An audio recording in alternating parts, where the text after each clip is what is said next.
എല്ലാവർക്കും നമസ്കാരം.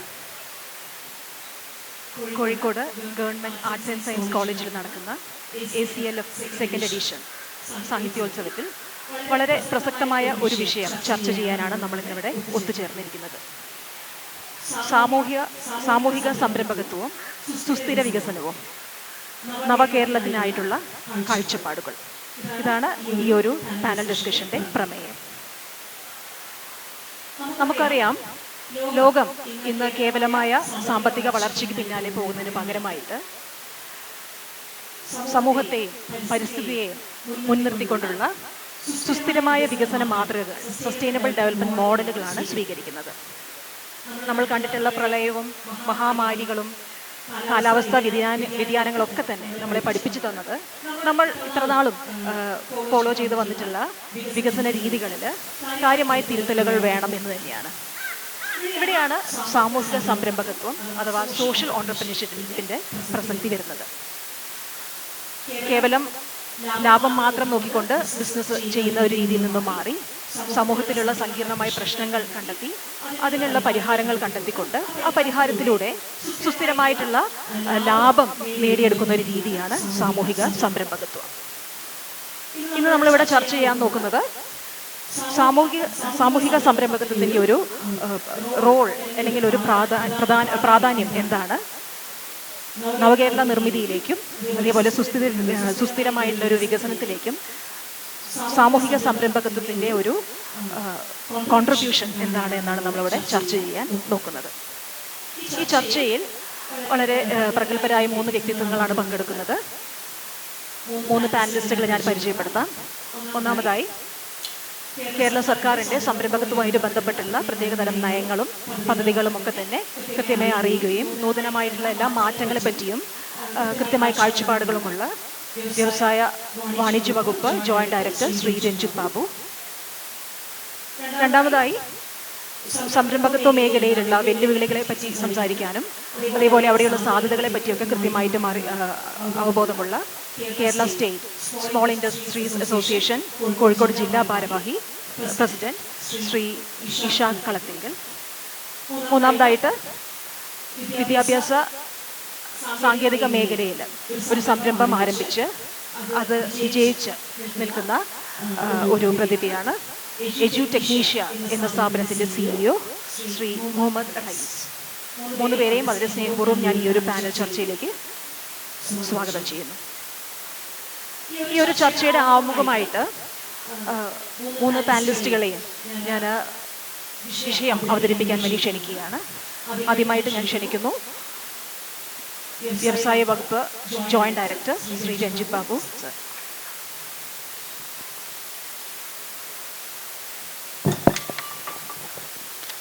എല്ലാവർക്കും നമസ്കാരം. സംരംഭകത്വം എന്ന് പറയുന്നതിനെ പറ്റി ആരും അങ്ങനെ കാര്യമായിട്ട് ചിന്തിക്കാത്തൊരു വിഷയമാണ്.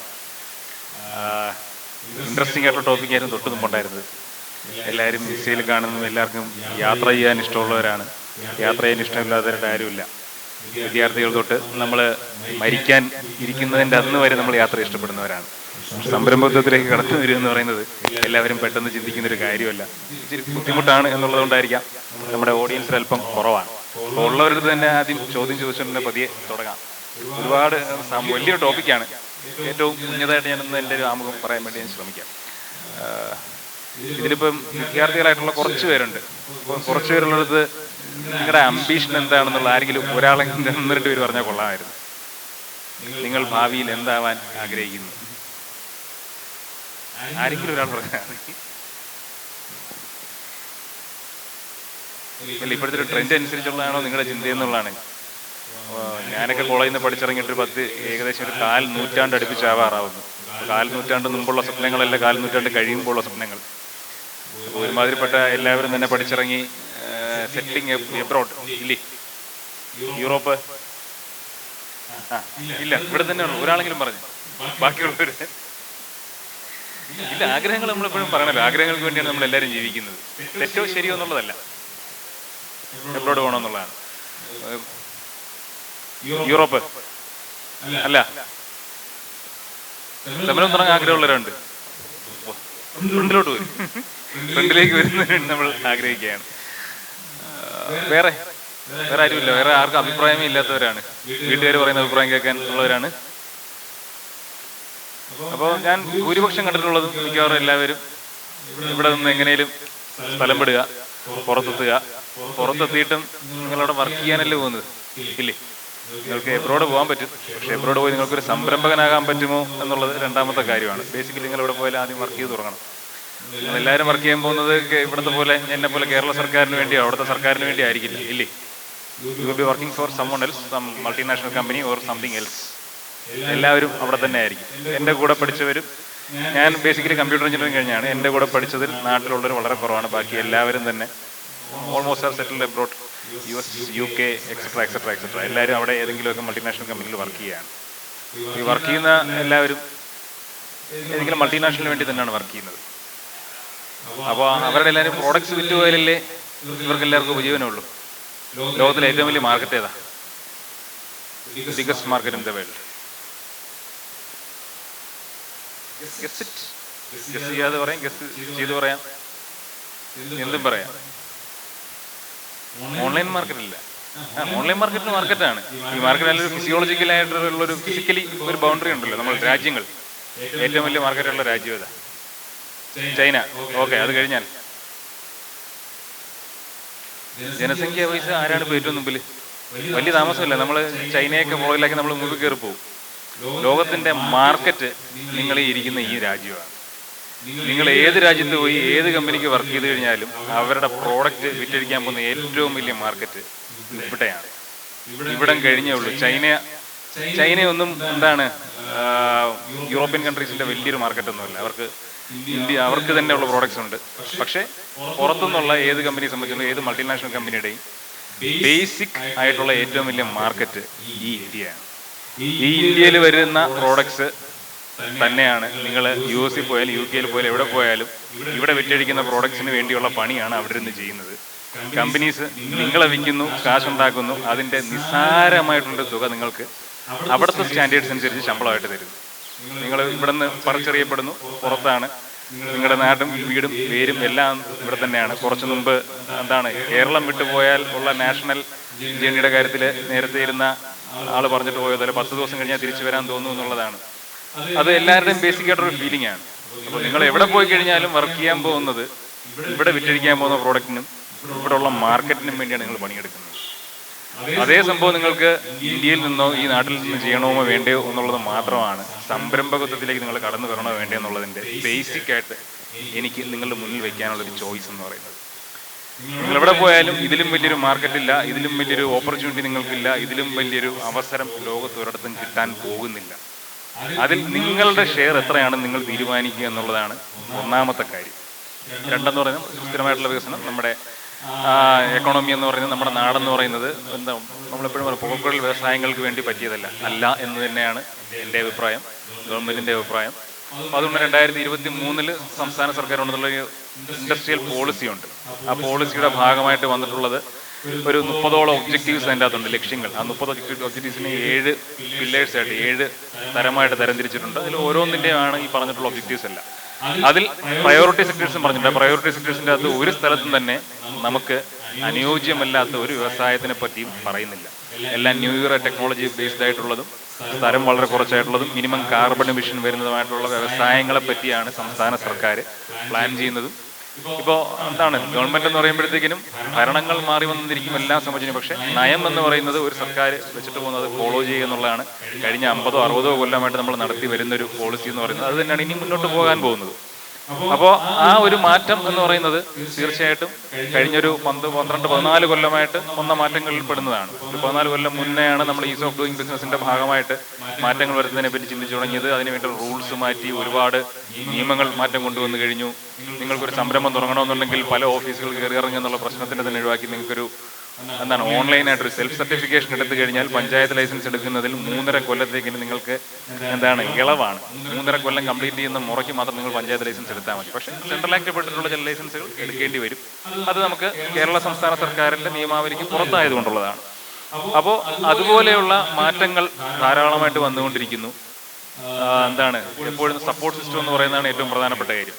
ഗവൺമെന്റുകളെ സംബന്ധിച്ചിടത്തോളം സംരംഭകർക്ക് കൊടുക്കുന്ന മോണിറ്ററി ബെനിഫിറ്റ്സിനെക്കാളും നിലവിൽ ഉള്ള കാര്യമെന്ന് പറയുന്നത് നമ്മളൊരു എക്കോസിസ്റ്റം ബിൽഡപ്പ് ചെയ്യുക എന്നുള്ളതാണ് ഇപ്പോൾ ചെയ്തു വരുന്നത്. ആദ്യം പറഞ്ഞതുപോലെ എന്താണ് നമ്മുടെ നാട്ടിന് അനുയോജ്യമായ വ്യവസായങ്ങൾ കൊണ്ടുവരുന്നതിന് വേണ്ടിയിട്ടുള്ള എക്കോസിസ്റ്റം, അവർക്ക് തുടങ്ങുവാനുള്ള കടമ്പകൾ കുറച്ചു കൊടുക്കുക, അതിനുവേണ്ടിയുള്ള ലൈസൻസിങ് സംവിധാനങ്ങളുടെ എണ്ണം കുറയ്ക്കുക, അത് ലഘൂകരിക്കുക, ഇങ്ങനെയുള്ള കാര്യങ്ങളിലാണ് ഗവൺമെന്റ് കഴിഞ്ഞ ഒരു 12 കൊല്ലത്തിലധികമായിട്ട് കഴിഞ്ഞ ഈ രണ്ട് ഗവൺമെന്റിൽ അതിന്റെ പുറകിൽ നിന്നൊരു ഗവൺമെന്റ് തുടങ്ങി വെച്ച നയമാണ് അത് തുടർന്ന് വരുന്നത്. അപ്പോൾ ആ മാറ്റങ്ങൾ നടന്നു വരുന്നുണ്ട്. നമ്മളെല്ലാവരും തന്നെ എപ്പോഴും കാണുന്നത് എന്താണ്, വ്യവസായിയെ ശത്രുവായിട്ട് കാണുക എന്നുള്ളതാണ് നമ്മുടെ ഒരു സാമൂഹ്യ വ്യവസ്ഥ.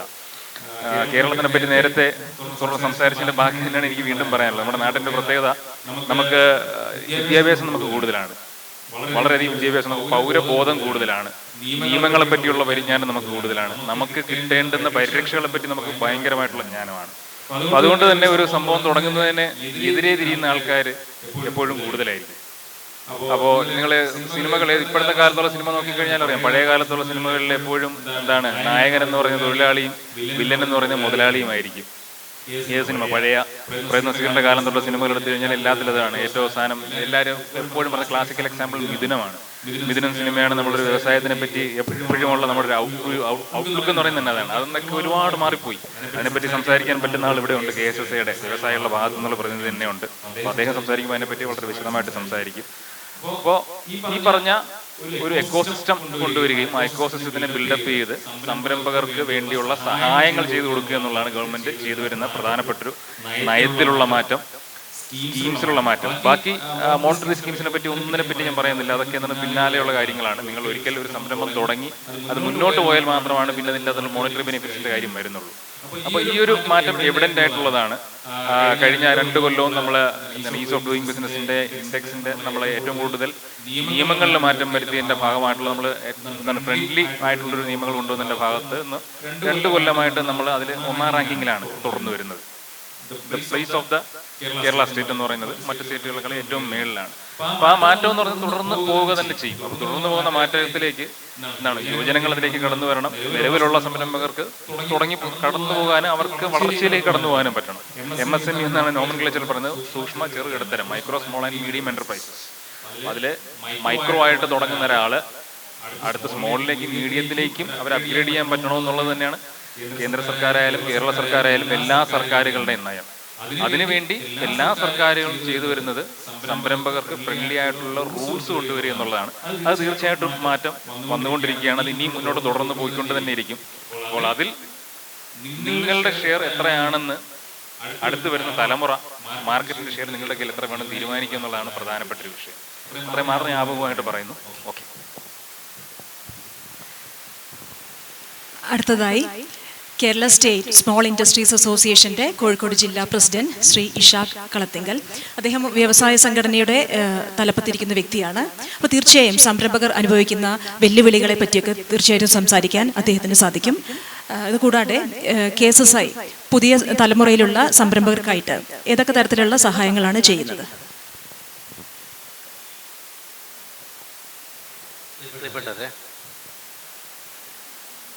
KSSI എന്ന് പറഞ്ഞാൽ അതൊരു സർക്കാർ അംഗീകരിച്ച കേരളത്തിലെ ഏക സംഘടനയാണ് KSSI.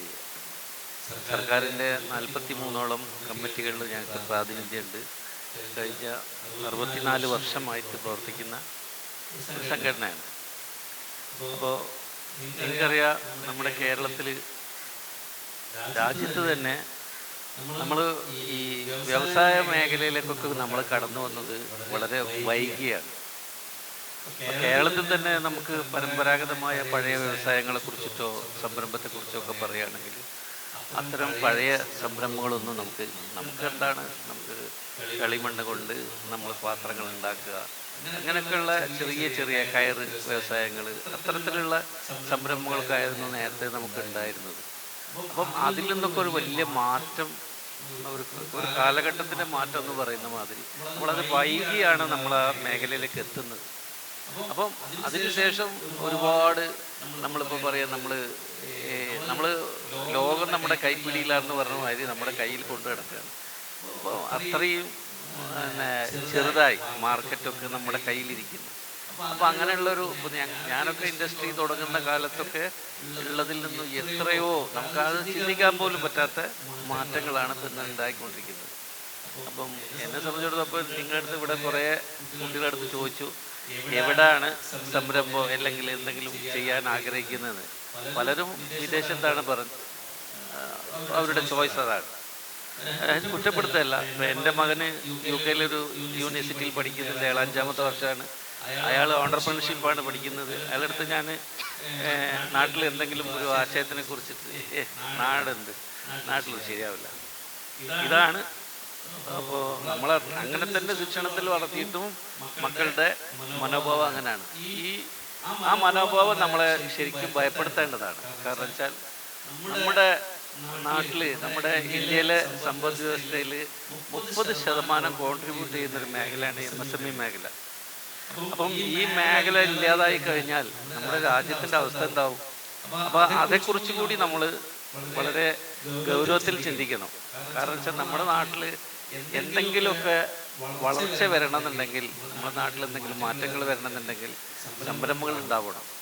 നമ്മുടെ കേരളത്തെ സംബന്ധിച്ചിടത്തോളം നമുക്ക് വലിയ വലിയ ഫാക്ടറികളോ അങ്ങനെയുള്ള സംരംഭങ്ങൾക്ക് വലിയ സാധ്യതയില്ല. ഒന്നാമത് നമുക്ക് ഒരുപാട് പരിമിതികളുണ്ട്. അതേസമയത്ത് ചെറുകിട സംരംഭങ്ങൾക്ക് ഒരുപാട് സാധ്യതയുള്ളൊരു നാടാണ് നമ്മുടേത്. നമുക്ക് വിദേശ രാജ്യങ്ങളുമായിട്ടുള്ള ബന്ധം കൊണ്ട് തന്നെ നമുക്ക് മാർക്കറ്റിംഗ് ഒക്കെ വളരെ ഈസിയാണ്. ഇപ്പോൾ ഇവിടെ സാമൂഹ്യ സംരംഭത്വം എന്നൊക്കെ പറഞ്ഞാൽ അതൊരു വളരെ കഠിനമായൊരു വിഷയമാണ്. ആരാ ഇത് സബ്ജക്റ്റ് തിരഞ്ഞെടുത്താലും അഭിനന്ദനം അറിയിക്കുന്നു. കാരണം വെച്ചാൽ അത് കുറച്ച് ടഫാണ്. കേരളത്തിനെ സംബന്ധിച്ചിടത്തോളം കേരളത്തിൻ്റെ ഒരു പ്രത്യേക അത് എന്താന്ന് പറഞ്ഞാൽ നമുക്ക് എല്ലാം വേണം, നമ്മുടെ ഉമ്മർത്തൊന്നും പറ്റില്ല, അങ്ങനെ ഒരു ചിന്താഗതിയാണ് നമ്മുടേത്. നമുക്ക് എല്ലാ സംഗതിയും വേണം. എൻ്റെ വീടിൻ്റെ മുന്നിൽ എന്തെങ്കിലും ഒരു സംരംഭം തുടങ്ങിയാൽ ഉടനെ അതിനെതിരെ പരാതിയും കത്തുകളുമായിട്ട് ആളുകൾ ഇറങ്ങി പുറപ്പെടും. അപ്പം എന്താണ് ഈ സംരംഭം കൊണ്ട് എനിക്ക് എന്തൊക്കെ നഷ്ടങ്ങളുണ്ട്, എന്തൊക്കെ ലാഭങ്ങളുണ്ട് എന്നുള്ളതിനെ പറ്റിയൊന്നും ചിന്തിക്കുകയില്ല. ഇപ്പം എത്രയോ കാലമായിട്ട് പ്രവർത്തിക്കുന്ന ഒരു സംരംഭം നടത്തുന്ന സ്ഥാപനത്തിനടുത്ത് ഒരാൾ വീട് വെച്ച് വർഷങ്ങൾക്ക് ശേഷം വരികയാണെങ്കിൽ അയാൾക്ക് അത് സഹിക്കാൻ പറ്റില്ല. അപ്പോൾ ഇങ്ങനെയുള്ള ഞാനൊരു ചെറിയ ഉദാഹരണം പറയാം. കഴിഞ്ഞ വർഷം ഇതുപോലെ സാറിനൊക്കെ അറിയാം, ഒരു സംരംഭക അവരുടെ വീട്ടിൽ ഒരു ചായപ്പിൽ വെച്ച് അവർ ഉണ്ണിയപ്പം ഉണ്ടാക്കുന്നതാണ്. MSME സംരംഭം ചെറിയ. പക്ഷേ തൊട്ടടുത്ത വീട്ടിലെ ആൾക്ക് വെളിച്ചെണ്ണൻ്റെ മണം ഇഷ്ടമല്ല, അയാൾക്ക് സഹിക്കാനേ പറ്റുന്നില്ല. അയാൾ പൊല്യൂഷൻ കൺട്രോൾ ബോർഡ് എല്ലാവർക്കും പരാതി കൊടുത്തു. പൊല്യൂഷൻ കൺട്രോൾ ബോർഡ് എന്ത് ചെയ്യും, അത് ഇല്ലാതാക്കാനുള്ള അതിനുള്ള സാങ്കേതിക ഉപകരണങ്ങളൊക്കെ വേണമെന്ന് പറയും. ഒരു ചെറിയ തുക വെച്ചിട്ട് ചെയ്യുന്ന ബിസിനസ്സിൽ എങ്ങനെ അത് ചെയ്യാൻ പറ്റും? അവസാനം കോഴിക്കോട് ജില്ലാ കളക്ടർ ഇടപെട്ടിട്ടാണ് ആ പ്രശ്നത്തിന് പരിഹാരം ഉണ്ടായത്.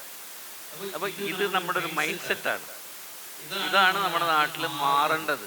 കാരണം വെച്ചാൽ ഇല്ലെങ്കിൽ നമ്മുടെ നാട്ടിൽ നമ്മളെ തൊഴിൽ രഹിതരായിട്ടുള്ള ആൾക്കാർ ഇവിടെ ഇപ്പോൾ കുട്ടികൾ പറഞ്ഞ പോലെ തന്നെ എല്ലാവരും ചിന്തിക്കുക നമുക്ക് പുറത്തേക്ക് പോകാമെന്നുള്ളതാണ്.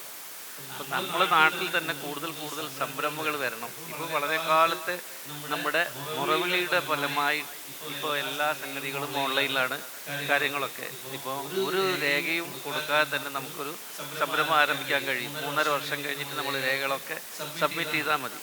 അങ്ങനെ ഒരുപാട് സൗകര്യങ്ങൾ ഇപ്പോൾ ഉണ്ട് ഒരു സംരംഭം ത്തിനാവശ്യമായി. അതിന് ഏറ്റവും പ്രധാനമായിട്ട് വേണ്ടത് നിങ്ങളൊക്കെ പഠിച്ച് വലുതാകുമ്പോൾ നിങ്ങളുടെ മനസ്സിൽ ഒരാശയം, മികച്ച ഒരാശയം ഉണ്ടാക്കുക. ഞാനൊരു സംരംഭകനാവുകയാണെങ്കിൽ ഇന്ന പോലെ ആവണം. അതിപ്പോൾ നമ്മൾ ഈ യൂട്യൂബിലും സോഷ്യൽ മീഡിയയിലൊക്കെ കാണുന്ന മാതിരി നമ്മൾ വെറും ജയിച്ചവൻ്റെ പിന്നാലെ മാത്രം പോകരുത്. ജയിച്ചവൻ്റെ പിന്നാലെ പോകാൻ എല്ലാവരും ഉണ്ടാവും. ഇപ്പോൾ ജയിച്ചവൻ്റെ പിന്നാലെ പോകാൻ ബാങ്കുകളുണ്ടാവും, കടം കൊടുക്കാൻ ആളുകളുണ്ടാവും, അവനക്ക് മികച്ച മാർക്കറ്റ് ലഭിക്കും, എല്ലാം കിട്ടും. അതേസമയത്ത് തുടക്കക്കാരനോ അതിൽ പരാജയപ്പെട്ടവൻ്റെയോ കാര്യങ്ങളാണ് നമ്മൾ പഠിക്കേണ്ടത്. എന്തുകൊണ്ട് അയാൾ പരാജയപ്പെട്ടു എന്നുള്ളത് പഠിക്കേണ്ട വിഷയമാണ്. പക്ഷെ അതിനൊന്നും നിങ്ങൾ എവിടെയെങ്കിലും ഒരു മോട്ടിവേഷൻ സ്പീച്ചിൽ നിങ്ങൾ കേട്ടിട്ടുണ്ടോ പരാജയപ്പെട്ടവൻ്റെ കഥ? അത് പറയില്ലായിരുന്നു. ജയിച്ചവൻ്റെ കഥ മാത്രമാണ്, ജയിച്ചവൻ്റെ ലോകമാണ്. അപ്പോൾ നമ്മളെ സംബന്ധിച്ചിടത്തോളം നമ്മളെന്താണ്, നമ്മൾ ഒരു സംരംഭം ആരംഭിക്കുമ്പോൾ നമുക്ക് വളരെ റിസ്ക് ഉള്ളൊരു സംഗതിയാണ്. ഒരു സംരംഭം നടത്തി വിജയിപ്പിക്കുക എന്ന് പറഞ്ഞാൽ അത് ഏറെ പ്രയാസമുള്ളൊരു കാര്യമാണ്. അതേ സമയത്ത് ഒരു സംരംഭം കൊണ്ടുണ്ടാകുന്ന നേട്ടങ്ങൾ പലതാണ്. നമുക്ക് ഒരു സമൂഹ നന്മകൾക്ക് തന്നെ ഉതകുന്ന ഒരു വലിയ ഒരു പ്രസ്ഥാനമായിട്ട് വളരാൻ പറ്റും. മറ്റുള്ളതൊന്നും അങ്ങനെയല്ല.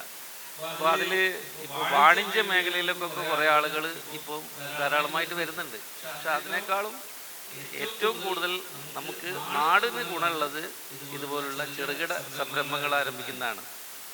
അപ്പോൾ ഇവിടെ ഈ വിഷയത്തിൽ പറയുന്ന സാമൂഹിക സംരംഭത്വം, സുസ്ഥിര വികസനവും, ഈ രണ്ട് കാര്യം ഉണ്ടെങ്കിൽ നവകേരളം സാധ്യമാവും. ഇത് വളരെ സിമ്പിളാ. ഈ രണ്ട് കാര്യം കൂടി ചേർന്നതാണ് നവകേരളം. അത്തരത്തിൽ നമ്മളെ സംബന്ധിച്ചിടത്തോളം നമുക്ക് പൊല്യൂഷന് ഏറ്റവും കുറഞ്ഞ, നമുക്ക് എന്താ പറഞ്ഞാൽ കേരളം വളരെയധികം ആളുകൾ തിങ്ങിപ്പാർക്കുന്ന ഒരു പ്രദേശമാണ്. ഇവിടെ നമുക്ക് ഒരു വ്യവസായം, ഒരു സംരംഭം തുടങ്ങുന്ന സമയത്ത് മറ്റുള്ളവർക്ക് ബുദ്ധിമുട്ടില്ലാതെ നമുക്ക് ഭൂമിയുടെ ലഭ്യത വളരെ കുറവാണ്. കഴിഞ്ഞ ഗവൺമെൻറ്റിൻ്റെ കാലത്ത് കേരളത്തിൽ സ്വകാര്യ സംരംഭകർക്ക് ഒരു പാർക്കുകൾ അനുവദിച്ചിട്ടുണ്ടായിരുന്നു. സ്വകാര്യ വ്യക്തികൾക്ക് സ്വകാര്യ വ്യവസായ പാർക്കുകൾ ആരംഭിക്കുക എന്നുള്ള ഒരു നിയമനിർമ്മാണം സർക്കാർ കൊണ്ടുവന്നു. പല ജില്ലകളിലും അത് ഇപ്പോൾ പ്രാവർത്തികമായിക്കൊണ്ടിരിക്കുന്നു.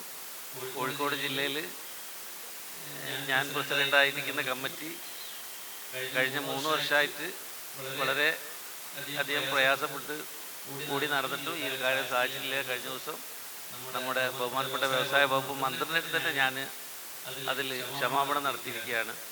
കാരണം വെച്ചാൽ നമ്മുടെ കോഴിക്കോട് ജില്ലയെ സംബന്ധിച്ച് നിങ്ങൾക്ക് അറിയാം, കോഴിക്കോട് ജില്ലേൻ്റെ അതിരുകൾ, അപ്പം നമുക്ക് ഇങ്ങനെ ഒരു 10 ഏക്കറൊക്കെ ഒന്നിച്ച് കിട്ടാനുള്ള ഇതുപോലെ ഒരു ഇൻഡസ്ട്രി തുടങ്ങാൻ പറ്റുന്ന 10 ഏക്കർ കിട്ടൽ വളരെ വലിയൊരു ടാസ്ക്കാണ്. അപ്പോൾ നമ്മുടെ കേരളത്തിൻ്റെ ഒരു പൊതുവായ സ്ഥിതിയാണത്. നമുക്ക് ഒരുപാട് കായലുകളും തോടുകളും ഒക്കെ ഉള്ള ഒരു മേഖലയാണ്. അപ്പം നമുക്ക് വലിയ സംരംഭം, ചെറിയ ചെറിയ സംരംഭങ്ങൾ ആരംഭിക്കുക എന്നുള്ളതാണ്. നമുക്ക് അതിനുള്ള ഒരുപാട് സാധ്യതകൾ നമ്മുടെ മുന്നിലുണ്ട്. അത് കണ്ടെത്തുക എന്നുള്ളതാണ്. അപ്പം നമുക്ക് ഒരുപാട് വിദേശ രാജ്യങ്ങളിൽ നമ്മുടെ ആളുകൾ, മലയാളികൾ ജോലി ചെയ്യുന്നുണ്ട്. അപ്പോൾ നമുക്ക് വിദേശവുമായിട്ട് വലിയ ബന്ധമുണ്ട്. ഇപ്പം പ്രത്യേകിച്ച് ഗൾഫ് രാജ്യങ്ങളൊക്കെ ആയിട്ട് നമുക്ക് അടുത്ത ബന്ധമുള്ളതുകൊണ്ട് നമുക്ക് എന്തെങ്കിലും ഉൽപ്പന്നങ്ങളൊക്കെ ഇപ്പോൾ അത്തരത്തിൽ ഓരോരോ പരീക്ഷണങ്ങൾ നടത്തിയ ആൾക്കാരൊക്കെ വിജയിച്ചിട്ടുണ്ട്. ഇപ്പോൾ ചെറിയ ചെറിയ സംരംഭങ്ങൾ നടത്തിയ കോഴിക്കോട് ജില്ലയിൽ നിന്നുള്ള ഒരുപാട് ആളുകൾ വിജയിച്ചവരുടെ പട്ടികയിലാണുള്ളത്.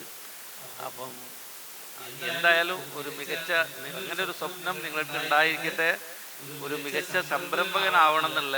കാരണം വെച്ചാൽ നമുക്ക് വേറൊരാളുടെ കീഴിൽ ജോലി ചെയ്യുന്നതിനേക്കാൾ വളരെ സന്തോഷമുള്ള കാര്യമായിരിക്കും സ്വന്തമായ ഒരു സംരംഭം തുടങ്ങുക, സ്വന്തമായി അതിനെ വികസിപ്പിക്കുക, സ്വന്തമായി അതിനെ വലുതാക്കുക, കുറേ ആളുകൾക്ക് ജോലി നൽകുക, നമുക്ക് നമ്മുടെ രാജ്യത്തിന് ഉപയുക്തമാകുന്ന രൂപത്തിൽ അതിനെ വളർത്തിയെടുക്കുക. ഇതായിരിക്കട്ടെ നിങ്ങളുടെ എയിം എന്ന് ആശംസിച്ചുകൊണ്ട് ഞാൻ അവസാനിപ്പിക്കുന്നു. നന്ദി, നമസ്കാരം.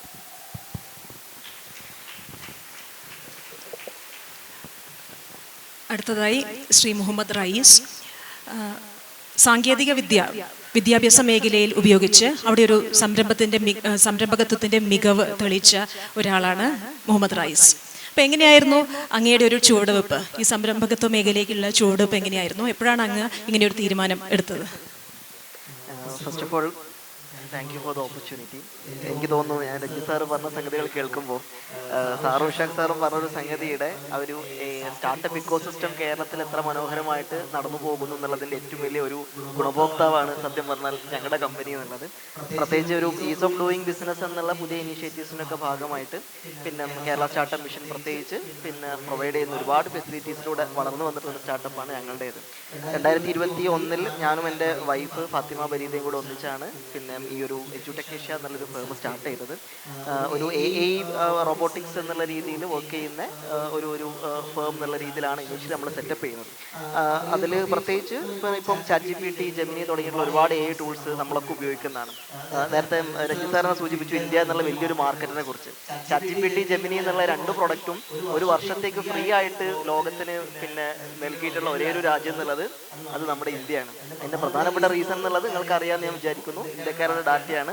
ഏറ്റവും വേൾഡിലെ ഒരു യങ്ങസ്റ്റ് പോപ്പുലേഷൻ ആണ്. സ്വാഭാവികമായിട്ടും നമ്മുടെ ഇൻട്രസ്റ്റുകൾ അറിഞ്ഞു കഴിഞ്ഞാൽ ഗൂഗിളിലും ഓപ്പൺ ഐക്കൊക്കെ കൃത്യമായ അവരുടെ പ്രൊഡക്റ്റുകൾ ഫർദർ ഡെവലപ്പ് ചെയ്യാൻ പറ്റും എന്നുള്ളതുകൊണ്ടാണ്. അപ്പോൾ ഇതേ മാർക്കറ്റിനെ തന്നെ നമ്മൾ കൃത്യമായിട്ട് ഉപയോഗിക്കാൻ കഴിഞ്ഞാൽ ഒരേ സമയം നമുക്ക് ഒരു ബിസിനസ് പെർസ്പെക്റ്റീവ് എന്നുള്ള രീതിയിലും അതോടൊപ്പം ഒരു സോഷ്യൽ ഓണ്ടർപ്രണർഷിപ്പ് എന്നുള്ള രീതിയിലും മുന്നോട്ട് പോകാൻ പറ്റും എന്നുള്ളതായിരുന്നു നമ്മുടെ ഒരു വിഷയം എന്നുള്ളത്. അപ്പോൾ അതിൽ പ്രത്യേകിച്ച് ഇപ്പോൾ കഴിഞ്ഞ കുറച്ച് മാസങ്ങൾക്ക് മുമ്പാണ് പ്യൂ റിസർച്ചിൻ്റെ ഒരു സർവേ റിപ്പോർട്ടൊക്കെ വന്നിട്ടുണ്ടായിരുന്നു. ലോകത്തിലെ ആർട്ടിഫിഷ്യൽ ഇൻ്റലിജൻസ് ഉപയോഗിക്കുന്ന രാജ്യങ്ങളെ കുറിച്ചുള്ള ഒരു സർവേ നടത്തി. അതിൽ 25 ലോകരാജ്യങ്ങളിൽ നടത്തിയ സർവേയിൽ ഇന്ത്യയുടെ സ്ഥാനം 25ാം സ്ഥാനത്തായിരുന്നു. ഇത്രയൊക്കെ AI നമ്മൾ ഉപയോഗിക്കുന്നു എന്ന് പറയുമ്പോഴും പിന്നെ സ്വാഭാവികമായിട്ടും ഇന്ത്യക്കാരുടെ ഒരു AI ലിറ്ററസി എന്ന് പറയുന്നത് ഒരു 46% മാത്രമാണെന്നാണ് പറയുന്നത്. അപ്പം അതായത് നമ്മൾ കാണുന്ന 2 പേരിൽ ഒരാൾ AI കുറിച്ച് കൃത്യമായിട്ടൊരു അവഗാഹം ഇല്ലാത്ത ഒരാളാണ് എന്നുള്ളതാണ്. പക്ഷെ നിങ്ങൾക്കറിയാം കൃത്യമായിട്ട് പുതിയ കാലത്ത് നമുക്കറിയാം AI എന്നുള്ളത് ആർട്ടിഫിഷ്യൽ ഇൻ്റലിജൻസ് അഥവാ നിർമ്മിത ബുദ്ധി എന്നുള്ളത് എല്ലാ ജോബ് സെക്ടറിനെയും ഓരോ ദിവസം കഴിയും തോറും മാറിക്കൊണ്ടിരിക്കുന്ന മാറ്റം വരുത്തിക്കൊണ്ടിരിക്കുന്ന ഒരു ഡൊമൈനാണ്. പക്ഷേ അതിൽ കൃത്യമായ അവയർനെസ് ഇല്ലായ്മയാണ് പലപ്പോഴും നമ്മളെ കുട്ടികൾക്ക് മുമ്പിലൊക്കെ നമ്മൾ അനുഭവിക്കുന്ന വലിയൊരു ഇഷ്യൂ എന്നുള്ളത്. ഈവൺ നമ്മുടെ കമ്പനിയിലൊക്കെ ഇന്റേൺഷിപ്പിനും പ്രൊജക്റ്റിനൊക്കെ വരുന്ന ഒരുപാട് കുട്ടികളുണ്ട്. Engineering college even Kozhikode government arts and science കോളേജുമായിട്ട് നമുക്ക് ഒരു MOU കാര്യങ്ങളുണ്ട്. ഇവിടുത്തെ BSc മാത്തമാറ്റിക്സിലെ കുട്ടികൾ നമ്മളെ കമ്പനിയിൽ ഇന്റേൺഷിപ്പിന് വന്നിട്ടുണ്ടായിരുന്നു. അപ്പോൾ ഈവൻ അപ്പോഴൊക്കെ നമ്മൾ മനസ്സിലാക്കുന്ന ഒരു കാര്യം ഈവൻ ദോ അക്കാഡമിക് ലെവലിൽ നമ്മൾ എത്രത്തോളം നേരത്തെ പറഞ്ഞ പോലെ മുന്നോട്ട് പോയിട്ടുണ്ടെങ്കിലും ഈ ഒരു സ്കിൽ ബേസ്ഡ് ലേണിംഗ് എന്നുള്ള രീതിയിൽ വലിയൊരു മിസ്സിങ് നമുക്ക് അവിടെ ഫീൽ ചെയ്യുന്നുണ്ടായിരുന്നു. അപ്പോൾ അതിനൊരു സൊല്യൂഷൻ എന്നുള്ള രീതിയിലാണ് ആക്ച്വലി നമ്മളൊരു AI ബേസ്ഡ് ആയിട്ടുള്ള ഒരു അപ്സ്കില്ലിംഗ് എന്നുള്ള രീതിയിൽ ഈ ഒരു സ്റ്റാർട്ടപ്പിനെ നമ്മൾ ഫ്രെയിം ചെയ്തിട്ടുണ്ടായിരുന്നത്. ഇപ്പോൾ ലാസ്റ്റ് ഒരു 2 വർഷത്തിനിടയിൽ ഞങ്ങളുടെ അടുത്തൊരു സുഹൃത്തായ ഡോക്ടർ ബിഷർ ഹാഫി എന്നുള്ള ഒരാളും കൂടെ കമ്പനിയിൽ ജോയിൻ ചെയ്തു. ഞങ്ങൾ 3 പേരായിട്ട് ഇപ്പോൾ കമ്പനി മുന്നോട്ട് പോയിക്കൊണ്ടിരിക്കുകയാണ്. ഇന്ന് ഏകദേശം ഒരു 8 ഇന്ത്യൻ സ്റ്റേറ്റ്സിൽ സൗത്ത് ഇന്ത്യയിൽ ആൾമോസ്റ്റ് എല്ലാ സ്റ്റേറ്റ്സും അതോടൊപ്പം നോർത്ത് ഈസ്റ്റിലുള്ള മണിപ്പൂർ അതുപോലെ അരുണാചൽ പോലുള്ള സ്റ്റേറ്റ്സിലൊക്കെ നമുക്ക് AI ബേസ്ഡ് ആയിട്ടുള്ള ഒരു ഇക്കോസിസ്റ്റം ഡെവലപ്പ് ചെയ്യാനും അതിലൂടെ കുട്ടികൾക്ക് സ്കൂൾ ലെവൽ മുതൽ കോളേജ് ലെവലും വരെയുള്ള ആളുകൾക്ക് AIയിലുള്ള ട്രെയിനിങ് കാര്യങ്ങളൊക്കെ കൊടുക്കാനും പറ്റിയിട്ടുണ്ട്. പ്രത്യേകിച്ച് ഇപ്പം കേരളത്തിന് പുറത്ത് നേരത്തെ സാറ് പറഞ്ഞ പോലെ മിഡിൽ ഈസ്റ്റിലാണെങ്കിലും ഓസ്ട്രേലിയ UK US ഒക്കെ പറഞ്ഞ പല രാജ്യങ്ങളിൽ നിന്നുള്ള ക്ലയൻസ് കാര്യങ്ങളൊക്കെ ഒരു B2B ലെവലിലും അല്ലാതെ ട്രെയിനിങ് ലെവലിലും നമുക്ക് നിലവിൽ മുന്നോട്ട് പോയിക്കൊണ്ടിരിക്കുന്നുണ്ട്. ഇപ്പം ഇതിൽ ഈ ഒരു വിഷയവുമായി ബന്ധപ്പെട്ട് എനിക്ക് തോന്നുന്നു പിന്നെ നേരത്തെ പറഞ്ഞ പോലെ ഒരു സ്റ്റാർട്ടപ്പ് ഇക്കോസിസ്റ്റത്തിനെ കുറിച്ച് സൂചിപ്പിച്ചു. പ്രത്യേകിച്ചും പിന്നെ ഇന്ത്യയിൽ അടുത്ത ആഴ്ച മുതൽ ഇന്ത്യ AI സമ്മിറ്റ് നടക്കുന്നുണ്ട്. മേ ബി ലോകത്തിലെ 30ഓളം രാജ്യങ്ങളിൽ പ്രത്യേകിച്ച് ഗൂഗിളിൻ്റെ പിന്നെ CEO മുതൽ അല്ലെങ്കിൽ സാം ആൾട്ട്മാൻ മുതലുള്ള എല്ലാവരും പങ്കെടുക്കുന്ന ഇന്ത്യയിൽ തന്നെ ലാർജസ്റ്റ് ആയിട്ടുള്ള ഒരു AI എക്സ്പോ ആണ് നെക്സ്റ്റ് വീക്ക് മുതൽ നടക്കുന്നത്. അപ്പോൾ നമ്മുടെ രാജ്യത്ത് പ്രത്യേകിച്ച് ഇത്തരത്തിൽ artificial intelligence semi conductor electronics തുടങ്ങിയ മേഖലകളിൽ വലിയൊരു ബൂമാണ് കഴിഞ്ഞൊരു 5-10 വർഷത്തിനിടയിൽ വന്നിട്ടുള്ളത്. കേരളത്തിലാണെങ്കിൽ അത് ഒരു പരിധിവരെ അതിനെ ഒരുപാട് ഫെസിലിറ്റേറ്റ് ചെയ്യുന്ന രീതിയിലുള്ള ഒരുപാട് ഡെവലപ്മെൻറ്റ്സ് നമ്മൾ കാണുന്നുണ്ട്. പ്രത്യേകിച്ചും നേരത്തെ രഞ്ജിത്ത് സാർ സൂചിപ്പിച്ച ഒരു കീ സെക്ടേഴ്സ് നമ്മൾ തിരഞ്ഞെടുത്തു. അതിൽ കൊച്ചിയിൽ വെച്ച് നടന്ന AI റോബോട്ടിക്സിലെ റൗണ്ട് ടേബിൾ ഞങ്ങളെ കമ്പനിയും റെപ്രസെൻ്റ് ചെയ്ത് ഞങ്ങൾ പങ്കെടുത്തിട്ടുണ്ടായിരുന്നു. അപ്പോൾ ഇത്തരത്തിലൊരു എക്കോസിസ്റ്റം എന്നുള്ള രീതിയിൽ നമുക്ക് ഒരുപാട് അഡ്വാൻറ്റേജസ് ഉണ്ട്. പ്രത്യേകിച്ച് കുട്ടികൾക്ക് വേണ്ടിയിട്ടുള്ള IADC പോലുള്ള ഒരുപാട് ഇനീഷ്യേറ്റീവ്സ് ഉണ്ട്. ഈവൻ നമുക്കൊരു ഐഡിയ ഉണ്ടെങ്കിൽ 5 ലക്ഷം രൂപ വരെയൊക്കെ സ്റ്റാർട്ടപ്പ് മിഷനൊക്കെ തരുന്ന ഗ്രാൻഡ് കാര്യങ്ങളുണ്ട്. അപ്പോൾ ഈ രീതിയിൽ നമുക്കൊരു കൃത്യമായ ഒരു ഐഡിയ കാര്യങ്ങൾ ഉണ്ടെങ്കിൽ അതിനെ ഫെസിലിറ്റേറ്റ് ചെയ്യാനും അതിനെ മുന്നോട്ട് ഡ്രൈവ് ചെയ്യാനും പറ്റുന്ന ഒരു നല്ല സപ്പോർട്ടിംഗ് സിസ്റ്റം ഇവിടെ ഉണ്ട്. പക്ഷേ അതിലേക്ക് നമ്മളെ കുട്ടികളുടെ ഒരു ഇൻട്രസ്റ്റും കാര്യങ്ങളും കൂടെ കടന്നു വരാനുള്ള കാര്യങ്ങൾ കോളേജിൻ്റെ ഭാഗത്തു നിന്നാണെങ്കിലും അല്ലെങ്കിൽ നമ്മുടെ ഒരു സോഷ്യൽ സ്പെക്ട്രത്തിലാണെന്നുണ്ടെങ്കിലൊക്കെ ഉണ്ടാവുക എന്നുള്ളതാണ് അതിലുള്ളൊരു വലിയ ചാലഞ്ചായിട്ട് എനിക്ക് തോന്നുന്നൊരു കാര്യം എന്നുള്ളത്. ഐ തിങ്ക് ഈ ഒരു ഇൻട്രോ വെച്ചിട്ട് നമുക്ക് തുടങ്ങാൻ തോന്നുന്നു. ലൈക്ക് ഒരു കൺക്ലൂഷൻ ടേം എന്നുള്ള രീതിയിൽ എൻ്റെ സാറ് സൂചിപ്പിച്ച ആ ഒരു സംഗതി ഞാൻ ഒന്ന് എലാബറേറ്റ് ചെയ്യാണ്. മറ്റൊരാളുടെ സ്വപ്നത്തിന് വേണ്ടി നമ്മൾ ജീവിച്ച് സമയം കളയുന്നതിന് പകരം നമ്മൾക്കൊരു സ്വപ്നം ഉണ്ടാവുകയും അതിനെ നമ്മൾ എങ്ങനെ ഒരു സോഷ്യൽ ഓണ്ടർപ്രണർഷിപ്പ് എന്നുള്ള രീതിയിലൊക്കെ മുന്നോട്ട് കൊണ്ടുപോകാൻ സാധിക്കുകയും ചെയ്യുക എന്നുള്ളതിനെ കുറിച്ചുള്ള ചിന്തകൾ കൂടെ ഈ ഒരു സെഷൻ്റെ പാർട്ടായിട്ട് ഉണ്ടാവട്ടെ എന്ന് ആശംസിക്കൂടെ ചെയ്യണം. നമ്മുടെ ഈ ഒരു ചർച്ചയുടെ പ്രമേയം എന്ന് പറയുന്നത് സോഷ്യൽ ഓണ്ടർപ്രണർഷിപ്പാണ്. അപ്പോൾ ആ ഒരു തീം തന്നെ ഊന്നൽ കൊടുത്തുകൊണ്ട് ഒരു ചോദ്യം ഞാൻ ചോദിക്കാൻ ആഗ്രഹിക്കുകയാണ് രഞ്ജിത്ത് സാറിനോട്. കേരള സർക്കാരിൻ്റെ നയങ്ങൾ, ഈ ഒരു സാമൂഹിക സംരംഭകത്വമായിട്ട് ബന്ധപ്പെട്ടുള്ള നയങ്ങൾ എത്രമാത്രം സ്ട്രോങ് ആണ്, അല്ലെങ്കിൽ അത് സാമൂഹിക സംരംഭകത്വം പ്രൊമോട്ട് ചെയ്യാൻ വേണ്ടിയിട്ടുള്ള പദ്ധതികൾ ഏത് രീതിയിലാണുള്ളത്? ഞാൻ ആദ്യം പറഞ്ഞ പോലെ നമ്മുടെ 2023 ഇൻഡസ്ട്രിയൽ പോളിസി വ്യവസായ നയം കൊണ്ടുവന്നിട്ട്, വ്യവസായ നയം എന്ന് പറയുന്നത് ഞാൻ നേരത്തെ 30 ഒബ്ജക്റ്റീവ്സിൻ്റെ മേളിലാണ്, 30 ലക്ഷ്യങ്ങളുടെ മേളിലാണ്. 30 ലക്ഷ്യങ്ങളെയും വീണ്ടും ഒരു 7 തരമായിട്ട് തരം തിരിച്ചിട്ടുണ്ട്. ആ തരംതിരിച്ചിട്ടുള്ളതിൻ്റെ അകത്ത് ഏറ്റവും പ്രധാനപ്പെട്ട രണ്ട് കാര്യങ്ങളാണുള്ളത്. ഒന്ന് ഞാൻ പറഞ്ഞ പോലെ നമ്മുടെ ഒരു എക്കോസിസ്റ്റം ഡെവലപ്പ് ചെയ്ത് കൊണ്ടുവരിക എന്നുള്ളത്. Ecosystem basically on rules and റെഗുലേഷൻസിൻ്റെ മേലിലുള്ള സിംപ്ലിഫിക്കേഷന് വേണ്ടിയുള്ളത് കംപ്ലീറ്റ്ലി ഓൺലൈനിലേക്ക് കൊണ്ടുവരിക എന്നുള്ളത്. രണ്ടാമത്തത് training program, training and information ഡിസിമിനേഷനാണ്. ഞാൻ ആദ്യം പറഞ്ഞതുപോലെ തന്നെയാണ് നമ്മുടെ നാടിൻ്റെ ഏറ്റവും വലിയ പ്രത്യേകത എന്ന് പറയുന്നത്, നമ്മളൊരു സംരംഭം തുടങ്ങിക്കഴിഞ്ഞാൽ ഒന്ന് അതിനെ നമ്മൾ തുടങ്ങുന്ന ആളിനെക്കാളും കൂടുതൽ തൊട്ടടുത്തുള്ള ആൾക്കായിരിക്കും അതിൻ്റെ റൂളും റെഗുലേഷൻസും ഭയങ്കരമായിട്ട് പഠിച്ചെടുക്കുക എന്ന് പറയുന്നത്. അത് ഉണ്ടാക്കുന്ന പ്രശ്നങ്ങളുണ്ട്. രണ്ടെന്ന് പറയുന്നത്, ഒരാൾ തുടങ്ങി വിജയിച്ചു കഴിഞ്ഞാൽ കോപ്പി പേസ്റ്റ് ഉണ്ട്. ഇപ്പോൾ നമ്മൾ ചപ്പാത്തി കട എന്നൊരു സംഭവം, ചപ്പാത്തി കമ്പനി, നിങ്ങൾ മലപ്പുറം കോഴിക്കോടും ജില്ലയിൽ നോക്കിക്കഴിഞ്ഞാൽ ചപ്പാത്തി കമ്പനിയുടെ എണ്ണം എത്രയുണ്ടെന്ന് നോക്കിക്കഴിഞ്ഞാൽ നമ്മൾ ഞെട്ടിപ്പോയി. ഞാൻ മലപ്പുറത്ത് കുറച്ചു നേരം വർക്ക് ചെയ്യുന്നതായിരുന്നു. അപ്പോൾ ഈ രണ്ട് കാര്യങ്ങളെന്ന് പറഞ്ഞാൽ, ഒരാൾ തുടങ്ങി വിജയിച്ച സംഭവം തന്നെ വീണ്ടും കോപ്പി പേസ്റ്റ് ചെയ്യാൻ നോക്കുമ്പോഴത്തേക്കിനുള്ള പ്രശ്നമുണ്ട്. ഈ പറഞ്ഞ പോലെ നിയമങ്ങളെപ്പറ്റിയും സംവിധാനങ്ങളെപ്പറ്റിയും നേരത്തെ ഇഷാഖ് പറഞ്ഞ പോലെ തന്നെ ഒരാൾ തുടങ്ങുന്നതിനെതിരെ തിരികെ എന്നുള്ളത്. അപ്പോൾ അതിൽ പ്രധാനപ്പെട്ട കാര്യം എന്ന് പറയുന്നത്, നമുക്ക് ഒരു സാമൂഹ്യമായിട്ടൊരു അവബോധം സൃഷ്ടിക്കുക എന്നുള്ളതാണ്. നമ്മൾ ഇതുവരെയായിട്ടും പഠിച്ചു വന്നിട്ടുള്ള എല്ലാ സംഭവങ്ങളും, ഞാൻ എവിടെ പോയാലും കുട്ടികളുടെ ചോദിക്കാനുള്ള കാര്യമാണ്. സംരംഭകത്വം എന്ന് പറയുന്ന സംഭവം നമ്മുടെ സിലബസിൽ ഇല്ല, നമ്മുടെ സ്കൂളിലില്ല, കോളേജസിലില്ല. എഞ്ചിനീയറിംഗ് കോളേജ് ഞാൻ പഠിച്ചിരുന്ന കാലത്ത് ഒരു സെമസ്റ്ററിൽ ഒറ്റ പേപ്പറായിരുന്നു. ഇപ്പോഴും വലിയ മാറ്റമൊന്നും വന്നിട്ടില്ലല്ലോ. നമ്മുടെ സിലബസിൽ അതില്ല. നിങ്ങളെ അല്ലെങ്കിൽ എന്നെ ആരും ഒരു സംരംഭകനാകാൻ കഴിഞ്ഞാലുള്ള മെച്ചം എന്താണെന്നുള്ളതിനെ പറ്റി ഒരിടത്തും പഠിപ്പിക്കുന്നില്ല. അപ്പോൾ ഞാൻ എന്ന് പറയുന്ന ആൾ തമ്മിലും, ഞാൻ ഇവിടെ ഒരു കമ്പനിയുടെ ഒരു മുതലാളിയുണ്ട്, ഞങ്ങൾ തമ്മിലുള്ള വ്യത്യാസം എന്ന് പറയുന്നത്, അടിസ്ഥാനപരമായിട്ട് എൻ്റെ സ്വപ്നങ്ങളെല്ലാം തന്നെ എൻ്റെ ശമ്പളത്തിൻ്റെ ഉള്ളിലാണ്. ശമ്പളത്തിൻ്റെ പുറത്തോട്ട് എനിക്ക് സ്വപ്നങ്ങൾ കാണാൻ പറ്റില്ല. അതിന് നടക്കാത്ത കാര്യമാണ്. പക്ഷെ ഒരു സംരംഭകന്റെ സ്വപ്നങ്ങൾക്ക് എന്ന് പറയുന്നത് പ്രത്യേകിച്ച് അതിരില്ലാത്ത ആകാശം എന്ന് പറയും പോലെയാണ്. അപ്പോൾ ആ ഒരു വ്യത്യാസത്തിനെ പറ്റി ഇതുവരെയായിട്ടും നമ്മുടെ പാഠ്യപദ്ധതിയിൽ വിഷയമല്ല, നമ്മുടെ സമൂഹത്തിലേക്കും അത് ഇറങ്ങി ചെന്നിട്ടില്ല എന്നുള്ളതാണ് ഒരു യാഥാർത്ഥ്യം എന്ന് പറയുന്നത്. അപ്പോൾ അത് ഒരുപാട് കാലം കൊണ്ടേ മാറ്റം ഉണ്ടാവുള്ളൂ എന്നാണ് ഞാൻ പ്രതീക്ഷിക്കുന്നത്. ഇപ്പോൾ നമ്മൾ പുറത്ത് രാജ്യങ്ങളിലോട്ട് നമ്മുടെ മൈഗ്രേഷൻ അതിൻ്റെ പീക്കിലെത്തി നിൽക്കുകയാണ്. ഓൾമോസ്റ്റ് പീക്ക് ആവാൻ വലിയ താമസമൊന്നുമില്ല, ഒരു മേബി ഒരു 3 to 5 years പീക്കിലെത്തും. ആ പീക്കിലെത്തി കഴിയുമ്പോഴത്തേക്കിനും ആണ് ഈ പറഞ്ഞ ഒരു സാമൂഹിക സംരംഭകത്വത്തിൻ്റെ ആവശ്യത്തിനെ പറ്റി ആൾക്കാർ ഇനി പഠിക്കാൻ പോകുന്നതിന് ശേഷമായിരിക്കും. കാരണം we are going to be a population of aged people. നമ്മളെ സംബന്ധിച്ചിടത്തോളം അടുത്ത് വരാൻ പോകുന്ന പ്രധാനപ്പെട്ട സംഭവം എന്ന് പറയുന്നത് ഓൾഡ് ഏജ് ഹോംസ് ആയിരിക്കും. പ്രായമായവരെ കെയർ ചെയ്യാൻ വേണ്ടിയുള്ള സംഭവങ്ങളായിരിക്കും. അതായിരിക്കും ഇനി വരാൻ പോകുന്ന ബിസിനസ്സുകൾ ഏറ്റവും വലുത്. അപ്പോൾ അതിലേക്ക് പോയി കഴിയുമ്പോഴത്തേക്കിനുമാണ് നമ്മൾ പിന്നെ മറിച്ച് ചിന്തിച്ചു തുടങ്ങുന്നത്, നമ്മളെ പോയവരെ തിരിച്ചു കൊണ്ടുവരാൻ എന്ത് ചെയ്യണമെന്നുള്ളത്. അപ്പം അതിന് നമ്മൾ ഇപ്പോഴേ മാറ്റങ്ങളിലേക്ക് തുടങ്ങണം. നമ്മുടെ പാഠ്യപദ്ധതിയിലുള്ള മാറ്റങ്ങൾ കൊണ്ടുവരണം, നമ്മുടെ സാമൂഹികമായിട്ടുള്ള കാഴ്ചപ്പാടിലൊരു മാറ്റം കൊണ്ടുവരണം. ഇത് രണ്ടും ടഫായിട്ടുള്ള കാര്യങ്ങളാണ്. ആദ്യത്തെ കാര്യം നമുക്ക് എളുപ്പമാണ്, നിയമം വഴി നമുക്ക് ഇംപ്ലിമെൻറ്റ് ചെയ്യാൻ പറ്റും. കാരണം നമ്മുടെ പാഠ്യപദ്ധതിയിൽ ഇതിനൊക്കെ ഇൻക്ലൂഡ് ചെയ്യാൻ വേണ്ടി നമുക്ക് വളരെ എളുപ്പമാണ്. പക്ഷെ കാഴ്ചപ്പാട് മാറുക എന്ന് പറയുന്നത് വളരെ വളരെ ടഫായിട്ടൊരു കാര്യമാണ്. കാരണം ഏറ്റവും അവസാനം എനിക്കുണ്ടായ അനുഭവം എന്ന് പറയുന്നത്, ഇപ്പോൾ നമ്മൾ ഓൺലൈനായിട്ട് നമ്മളിപ്പോൾ ഹോട്ടൽ ബുക്കിങ്സ് വന്നിട്ടുണ്ട്. അതിൽ തന്നെ നമ്മുടെ വീടിനെ ഇപ്പോൾ റെൻ്റ് ഔട്ട് ചെയ്യാൻ പറ്റുന്ന ഒരു ആപ്പ് ഉണ്ടല്ലോ, ആ പേര് ഞാൻ മറന്നത്. എല്ലാവരും യൂസ് ചെയ്യുന്നതാണ്. അത് കോഴിക്കോടുള്ളൊരു ഫ്ലാറ്റ് സമുച്ചയത്തിൽ ഒരാളുടെ സ്വന്തം ഫ്ലാറ്റിൻ്റെ ഒരു ഫ്ലോറിനെ ഫുള്ള് റെൻ്റ് ഔട്ട് ചെയ്തപ്പോഴത്തേക്കിനും അതിലുള്ള കംപ്ലീറ്റ് ആൾക്കാരും അവർക്കെതിരായിട്ട് തിരികെ എന്നുള്ളതാണ്. അപ്പോൾ അങ്ങനെ ചെയ്യാൻ പാടില്ല, അത് ചെയ്തു കഴിഞ്ഞാൽ ഒരുപാട് പ്രശ്നങ്ങളുണ്ടാവും. അതിൽ തന്നെ വീണ്ടും നമ്മൾ മറ്റൊരാളുടെ വരുമാനത്തിൽ നിന്നും മറ്റൊരാൾ വയ്ക്കുന്ന പോളിസീസ് ഗവൺമെൻറ് പോലും അംഗീകരിച്ച പല പോളിസീസും അവർ ഓൺലൈനിൽ പറഞ്ഞു കഴിഞ്ഞാൽ അതിനെതിരെ തിരികെ നമ്മളൊരു മറ്റൊരാളുടെ സോഷ്യൽ ആംഗിളിലോട്ട് നമ്മൾ കണ്ണെപ്പോഴും തുറന്നിരിക്കുന്നു പറയില്ലേ. അപ്പോൾ അങ്ങനെയുള്ള പ്രശ്നങ്ങൾ അത് പുറത്തുനിന്ന് വരുന്ന അവസരം നമ്മളിപ്പോൾ കേരളത്തിനെ പറ്റിയുള്ള ഒരുപാട് കാര്യങ്ങളാണ്. കേരളത്തിൻ്റെ ഏറ്റവും വലിയ ഓപ്പർച്യൂണിറ്റി ഉള്ളത് നമ്മുടെ ടൂറിസം തന്നെയാണ്. ഏറ്റവും കൂടുതൽ നമുക്ക് പറ്റുന്ന ഏറ്റവും ബെസ്റ്റ് ആയിട്ടുള്ള കാര്യം, ഇന്ത്യയിൽ എവിടെ പോയി കഴിഞ്ഞാൽ ഇതേപോലെ നല്ലൊരു സ്ഥലമില്ല. അപ്പോൾ അങ്ങനെ ഒരു ഓപ്പർച്യൂണിറ്റിക്കാണ് ഈ പറഞ്ഞ പുറത്തുനിന്ന് വരുന്ന ആൾക്കാർക്ക് വേണ്ടിയുള്ള അക്കോമഡേഷനുള്ള സൗകര്യം കൊടുക്കാൻ പറ്റുന്നത്. അതല്ല, പക്ഷെ അതിൽ തന്നെ ഈ പരാതി പറഞ്ഞ ആൾക്കാർ വെൽ എഡ്യൂക്കേറ്റഡ് ആയിട്ടുള്ള ആൾക്കാരാണ്, ഏജ് കുറച്ച് കഴിഞ്ഞ ആൾക്കാരാണ്, ഏജ്ഡ് ആയിട്ടുള്ള ആൾക്കാരാണ്. അപ്പോൾ അങ്ങനെയുള്ളൊരു സാമൂഹ്യപരമായിട്ടുള്ള കാഴ്ചപ്പാടിൻ്റെ ഒരു ഡിഫറൻസ് വരാനുണ്ട്. റൂളുകൾ നമുക്ക് ഇമ്പോസ് ചെയ്യാൻ പറ്റും. അപ്പോൾ ആ സാമൂഹ്യപരമായിട്ടുള്ള കാഴ്ചപ്പാടിൻ്റെ പ്രശ്നം എന്ന് പറയുന്നത്, പ്രശ്നം രൂക്ഷമാകുമ്പോഴേ നമുക്കത് മനസ്സിലാകുകയുള്ളൂ എന്നുള്ളതാണ്. അപ്പോൾ അതിനുവേണ്ടി നമുക്ക് ഒരുമിച്ച് യജ്ഞിക്കാൻ പറ്റും. എത്രത്തോളം അത് വിജയിക്കാൻ പറ്റും എന്നുള്ളത് നമ്മുടെ എല്ലാവരുടെയും മാറ്റം ഉൾക്കൊള്ളാനുള്ള കഴിവിനെ ആശ്രയിച്ചിരിക്കും.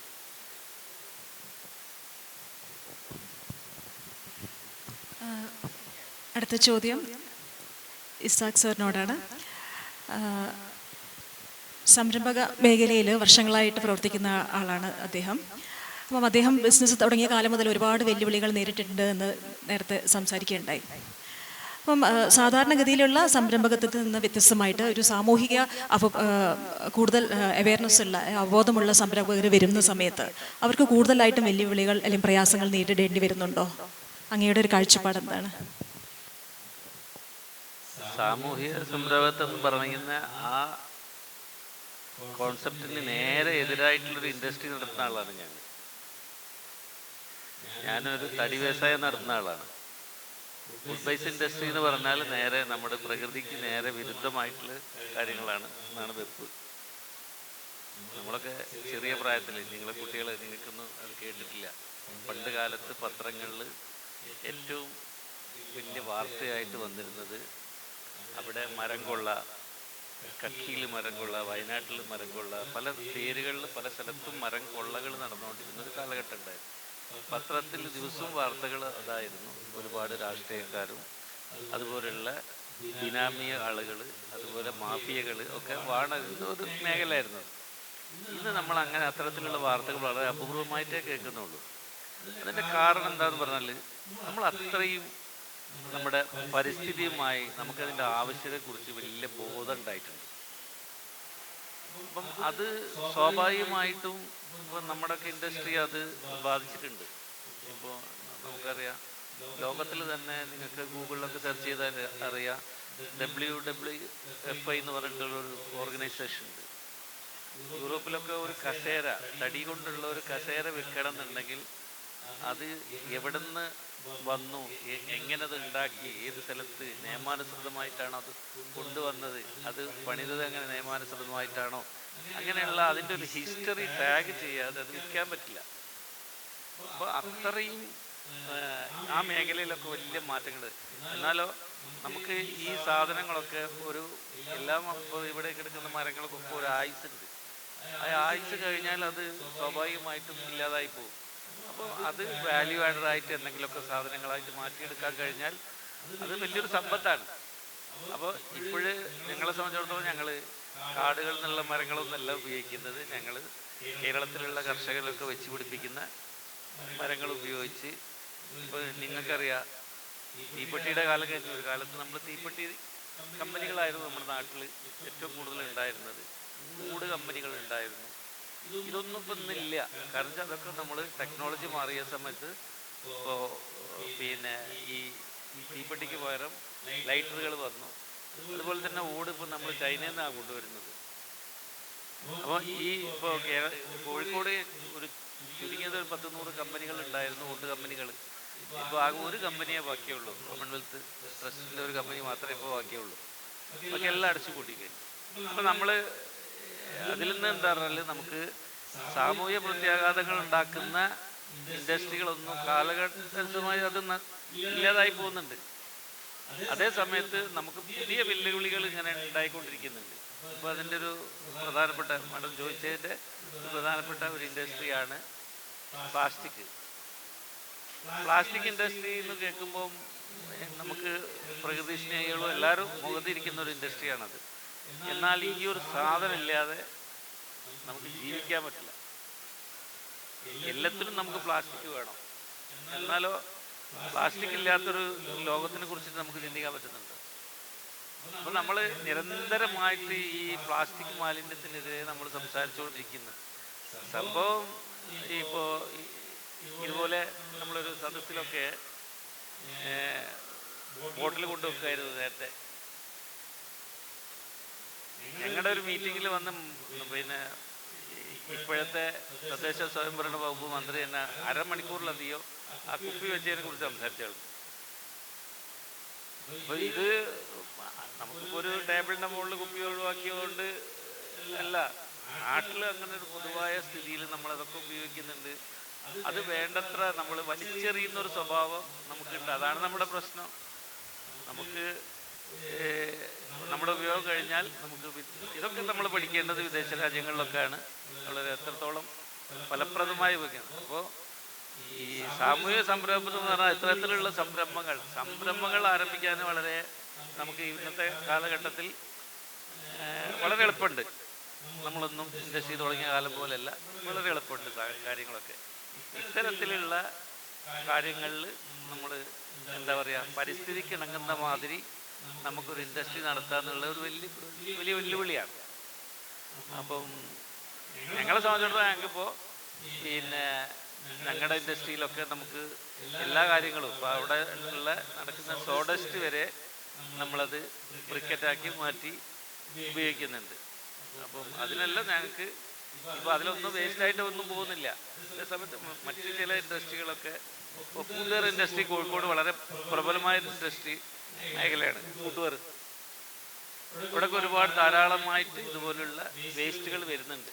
ഇതൊക്കെ അന്യ സംസ്ഥാനങ്ങളിലേക്കൊക്കെ കയറ്റി അയച്ചുകൊണ്ടാണ് നമ്മളിതിനെ മാനേജ് ചെയ്യുന്നത്. ഇതുപോലുള്ള പ്രശ്നങ്ങളൊക്കെ ഉണ്ട്.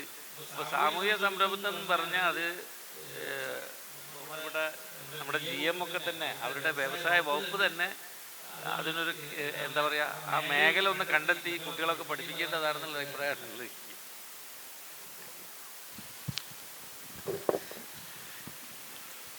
ശ്രീ മുഹമ്മദ് റയീസ്, അങ്ങയുടെ പ്രൊഫൈൽ കണ്ടപ്പോൾ മനസ്സിലാക്കാൻ സാധിച്ചു അങ്ങ് പഠിച്ചത് കുസാറ്റിലാണ്.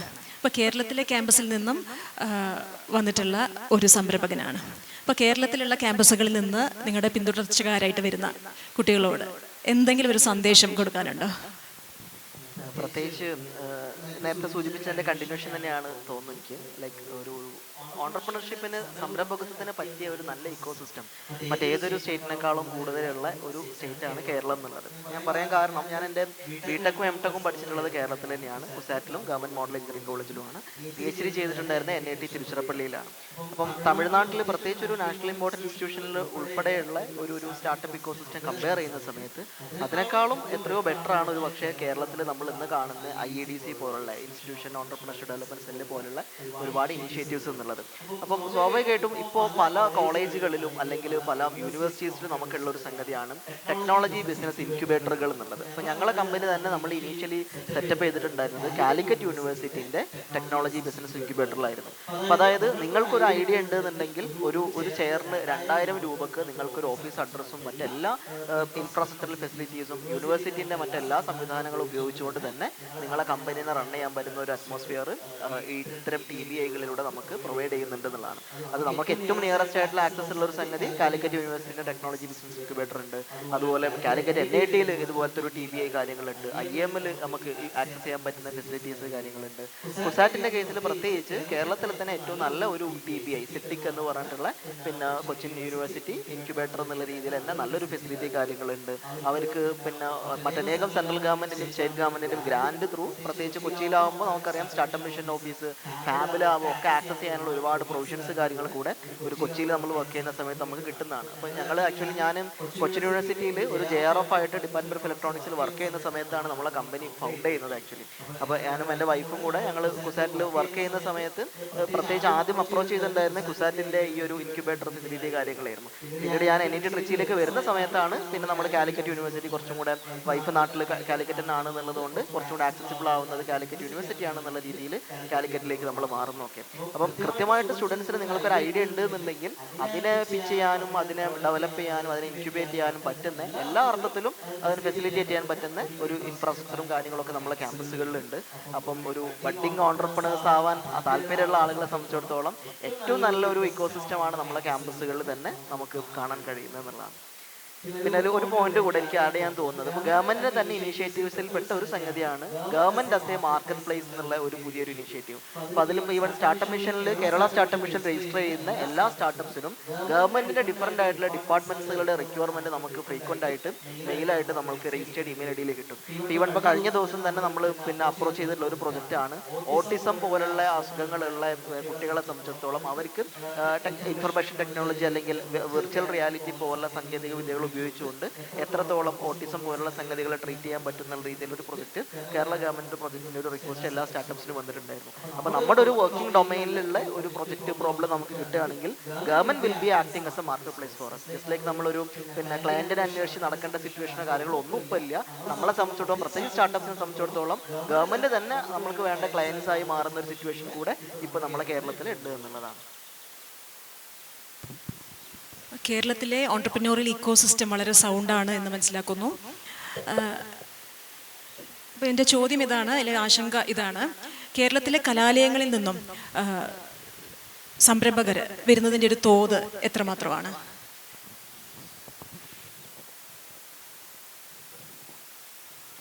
ആദ്യം പറഞ്ഞതുപോലെ തന്നെ നമുക്ക് വിദ്യാർത്ഥികളുടെ ഇടയിൽ നിന്ന് സംരംഭകരിലേക്ക് മാറുന്ന ആൾക്കാരുടെ എണ്ണം റേഷ്യോ നമുക്ക് കുറവ് തന്നെയാണ്. കാരണങ്ങൾ ഞാൻ നേരത്തെ സൂചിപ്പിച്ചത് തന്നെയാണ്. നമുക്ക് അങ്ങനത്തെ ഒരു സിസ്റ്റം നമുക്കില്ല. നമ്മൾ പഠിക്കുന്നത് തന്നെ എംപ്ലോയി ആവാനാണ്, not to become an employer. Employer ആവുക എന്നൊരു പെർസ്പെക്റ്റീവ് നമ്മൾ ഒരിടത്തും അങ്ങനെ കാര്യമായിട്ട് ആലോചിക്കുന്ന പോലുമില്ല. എഞ്ചിനീയറിംഗ് കോളേജസിലായാൽ പോലും ഞാൻ പഠിച്ചിരുന്ന കാലത്ത് നിന്ന് ഇപ്പോഴും വലിയ വ്യത്യാസമില്ല. ഇൻക്യുബേഷൻ സെൻറ്റേഴ്സ് വന്നിട്ടുണ്ട് എന്നല്ലാതെ അവിടെ എല്ലാവരും എന്തിന് പഠിക്കുന്നു വെച്ച് കഴിഞ്ഞാൽ നിങ്ങൾ ഏറ്റവും അവസാനം ഫൈനൽ സെം ആകുമ്പോഴത്തേക്കിനും, നിങ്ങൾ 7th അല്ലെങ്കിൽ 8th സെം ആകുമ്പോഴത്തേക്കിനും നിങ്ങൾക്ക് ക്യാമ്പസ് ഇൻ്റർവ്യൂ വരും. You should be placed somewhere എന്നുള്ളതാണ്. അപ്പോൾ അതിൽ വളരെ ഡിഫറെൻ്റ് ആയിട്ട് ഇരിക്കുന്ന വളരെ ചുരുക്കം പേര് നിറഞ്ഞ 1-2 പേരുള്ളൂ. ഞാൻ പഠിച്ചിരുന്നത് ഞാൻ പറഞ്ഞത് ഒരു 2003 പാസ് ഔട്ടായതാണ്. അപ്പോൾ ആ സമയത്തുള്ളതിൽ അന്ന് ഇറങ്ങിയതിൽ ഒറ്റ ആളാണ് പുള്ളി. അന്ന് തുടങ്ങിയത് കമ്പനി ഇപ്പോഴും ഓടിക്കുന്നുണ്ട്. പിന്നെ അതിനുശേഷം കുറേ പേര് കാലക്രമേണ കോർപ്പറേറ്റ്സുകൾക്ക് വേണ്ടി വർക്ക് ചെയ്ത് പിന്നെ മുന്നോട്ട് പോയപ്പോൾ അവർക്ക് തന്നെ മനസ്സിലായി it's some kind of looting എന്ന് മനസ്സിലായ സ്ഥലത്ത് വെച്ച് അവരവിടെ നിന്ന് പതിയെ ഇറങ്ങി പിന്നെ കമ്പനി സ്റ്റാർട്ട് ചെയ്തിട്ടുണ്ട് കുറേ കാലം വർക്ക് ചെയ്തതിന് ശേഷം. ഇനിഷ്യലി അതിലോട്ട് കടന്നു പോകുന്നത് വളരെ ചുരുക്കം ആൾക്കാരാണ്. അതിന് പലവിധങ്ങളായ കാരണം എന്ന് പറയുന്നത് ഏറ്റവും പ്രധാനപ്പെട്ട കാരണം നമ്മുടെ സാമൂഹ്യമായിട്ടുള്ളൊരു അവസ്ഥ തന്നെയാണ്. ഇപ്പോൾ നിങ്ങളൊരു സംരംഭകനാകാൻ താല്പര്യമുള്ള ആളാണ്, നിങ്ങൾ സംരംഭക മേഖലയിലേക്ക് പഠിച്ചു കഴിഞ്ഞ് ഉടനെ ഇറങ്ങാൻ പോവുകയാണ്. നിങ്ങൾക്ക് നമ്മുടെ നാട്ടിലെ കല്യാണ മാർക്കറ്റിൽ ഒന്നാമതായിട്ട് വില കാണില്ല. തൊട്ടടുത്തുള്ള വീട്ടിലുള്ള ആൾക്കാരെല്ലാവരും ചോദിക്കും നിങ്ങളുടെ മകൻ ഇപ്പോൾ എവിടെയാണ്, എന്തെടുക്കുകയാണെന്ന് ചോദിച്ചു കഴിഞ്ഞാൽ അവനിപ്പോൾ സ്വന്തമായിട്ട് സംരംഭം നടത്തുന്നത്. നമ്മുടെ നാട്ടിലെ സിനിമാ മോഹം എന്ന് പറയുന്നതിനേക്കാളും വളരെ വേസ്റ്റ് ആയിട്ടുള്ളതാണ് സംരംഭകനായിട്ട്. അടുത്തിനി അംബാനി ആകാൻ പോവുകയാണോ, അതാകാൻ പോകണോ, കുറേ പേര് അതിനെ കളിയാക്കുന്നവർ തന്നെ ഉണ്ട്. നേരത്തെ പറഞ്ഞ പോലെ അത് ബേസിക്കലി എല്ലാവരും വർക്ക് ചെയ്യാൻ നിങ്ങൾ പോവുകയാണെന്നുണ്ടെങ്കിൽ എപ്പോഴും വേറൊരാൾക്ക് വേണ്ടി ഉള്ള പ്രോഡക്റ്റാണ് നിങ്ങൾ ഡെവലപ്പ് ചെയ്യുന്നത്, എല്ലാം ചെയ്യുന്നത്. അതിൽ നിന്ന് കിട്ടുന്ന വലിയൊരു ലാഭത്തിൻ്റെ ചെറിയൊരു വിഹിതം മാത്രമാണ് നിങ്ങൾക്ക് ശമ്പളമായിട്ട് കിട്ടുന്നത്. You are bound to work for them. മറ്റേത് നേരത്തെ പറഞ്ഞ പോലെ സ്കൈ ഈസ് ദ ലിമിറ്റ് എന്നുള്ളൊരു കാര്യം ആ ഒരു കാര്യം നമ്മൾ എന്തുകൊണ്ടോ നമ്മളത് പഠിപ്പിച്ചെടുക്കുന്നില്ല. ഞാൻ തന്നെ എന്തുകൊണ്ട് സർക്കാർ ഉദ്യോഗസ്ഥനാണെന്ന് ചോദിച്ചു കഴിഞ്ഞാൽ രസകരമായിട്ടുള്ള കാര്യമാണ്. എൻ്റെ അച്ഛനും അമ്മയും സർക്കാർ ഉദ്യോഗസ്ഥരായിരുന്നു.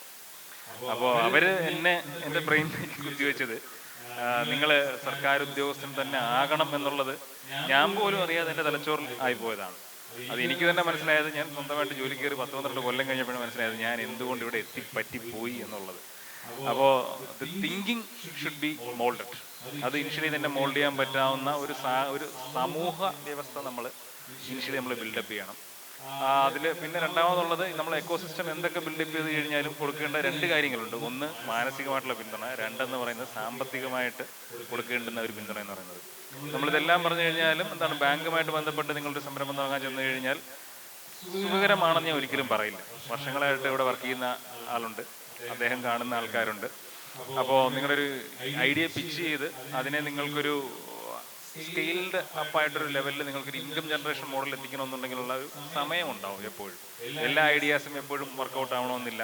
Some ideas may take some years. But ഏറ്റവും അവസാനം ഒരു ദിവസം എന്ന് പറയുന്നത് നമ്മൾ ചിന്തിക്കാൻ പറ്റാത്തത്രയും ലെവലിൽ അത് സ്കെയിലപ്പായി പോയിരിക്കും. അപ്പോൾ അതിനു വേണ്ടിയുള്ള ക്ഷമ, സാമൂഹികമായിട്ടുള്ള നമ്മുടെ മാതാപിതാക്കളുടെ കാഴ്ചപ്പാട് മാറണം. പിന്നെ സമൂഹത്തിൻ്റെ ഒരു കാഴ്ചപ്പാട് മാറണം. ഇപ്പോൾ 10 പേർക്ക് തൊഴിൽ കൊടുക്കാൻ പറ്റുന്ന ഒരാളെന്ന് പറയുന്നത് ഒരു സർക്കാർ ഉദ്യോഗസ്ഥനേക്കാളും വളരെ മികച്ച ഒരാളാണെന്നുള്ള കാഴ്ചപ്പാട് ഉണ്ടാകുക എന്ന് പറയുന്നത് ഏറ്റവും പ്രധാനപ്പെട്ട കാര്യമാണ്. അങ്ങനെയുള്ള ഒരാൾ റെസ്പെക്ട് ചെയ്യപ്പെടേണ്ട ഒരാളാണെന്നുള്ളത്. അല്ലാതെ നമ്മളിപ്പോൾ ഗവൺമെൻറ് സർവീസിൽ വലിയൊരു നിലയിലെത്തി ഞാനിപ്പോൾ ചീഫ് സെക്രട്ടറി ആണെന്ന് പറഞ്ഞാൽ പോലും എനിക്ക് വേറൊരാൾക്ക് തൊഴിൽ കൊടുക്കാൻ പറ്റില്ല. പക്ഷേ ഒരു ചെറിയ രീതിയിൽ ഒരു ഹോട്ടൽ നടത്തുന്ന ഒരാളായാൽ പോലും അയാൾ മിനിമം ഒരു 5 പേർക്കെങ്കിലും തൊഴിൽ കൊടുക്കാൻ പറ്റുന്ന ഒരാളാണ്. അത് സാമൂഹ്യപരമായിട്ടും എക്കണോമിക് ബേസ് ആയിട്ട് നോക്കിക്കഴിഞ്ഞാൽ അതിൻ്റെ അത്ര ഇമ്പാക്റ്റ് എന്ന് പറയുന്നത് ഒരാൾക്ക് ക്രിയേറ്റ് ചെയ്യാൻ വളരെ ബുദ്ധിമുട്ടാണ്. അപ്പോൾ ഈ കാര്യങ്ങളിലൊരു മാറ്റം ഉണ്ടാവണം. ആ കാര്യങ്ങളിൽ മാറ്റം വന്നു കഴിഞ്ഞാൽ മാത്രമേ സമൂഹം തന്നെ മാറണമെന്നുള്ളതാണ്. സമൂഹം തന്നെ മാറിക്കഴിഞ്ഞാലേ നമുക്ക് കുട്ടികൾക്ക് അതിലേക്ക് കടന്നു വരുന്നതിന് വേണ്ടിയുള്ളൊരു പ്രചോദനം ഉണ്ടാവുകയുള്ളൂ. പ്രചോദനം തീർച്ചയായിട്ടും നമ്മളാണ് കൊടുക്കേണ്ടത്, മുതിർന്ന ആൾക്കാർ കൊടുക്കണം. The system should give them encouragement. ഇനി എനിക്ക് തോന്നുന്നു സദസ്സിലുള്ളവർക്ക് അവസരം കൊടുക്കണം. നിങ്ങൾക്ക് ചോദ്യങ്ങൾ ചോദിക്കാനുണ്ടെങ്കിൽ ചോദിക്കാം.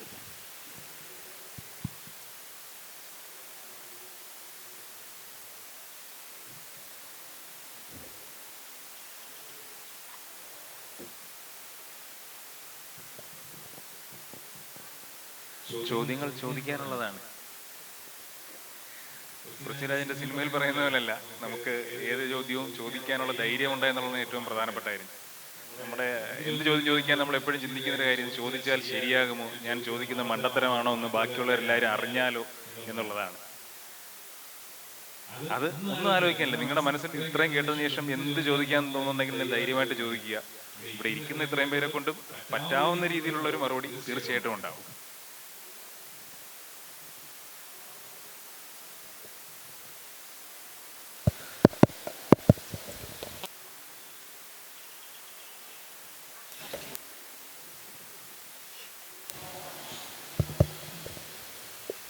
സാറ് സ്റ്റാർട്ടപ്പ് സ്റ്റാർട്ട് ചെയ്തു. അതൊരു സ്മൂത്ത് പ്രോസസ്സ് എന്തായാലും ആയിരിക്കില്ല. ഏറ്റവും കൂടുതലായിട്ട് ഫേസ് ചെയ്ത ഡിഫിക്കൽറ്റി എന്തായിരുന്നു?